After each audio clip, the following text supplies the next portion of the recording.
Guys, welcome back to our YouTube channel. In this video I will show you how to move installed software or a game to another drive. Alright, so for this case we have the software which is called virtual DJ.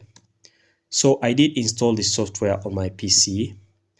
Okay, so I'm going to be showing you how to move this software to another drive on Windows 10 or 11 Pro. So I'm using Windows 11, but it's the same. Even if you have Windows 10, it can do the same procedure.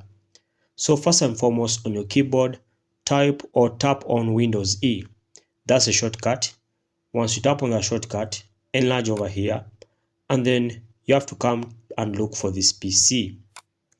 So when you look for this PC, it's over here. And then open up the drive where that software is. So the software of Virtual DJ is in this drive.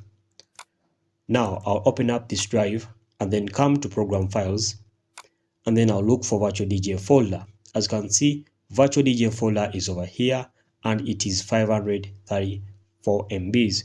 So I'll come over here and then click or right click, and then I'll tap on Cut. So when you tap on Cut, you are moving it to the next folder. So for this case, I don't want to move it, but I'll just give you an example. Say for example, this is Cut. Now you come back over here and then come back once again and then tap on this new drive. So for this case, I'm moving the software to this drive, which is local disk D, and it's empty. So I'll come and tap on Paste, and then it will start moving like that. So once it reaches 100%, I am good to go. I am done with it. And that's it, guys. Thanks for watching. Like and subscribe. We shall meet once again.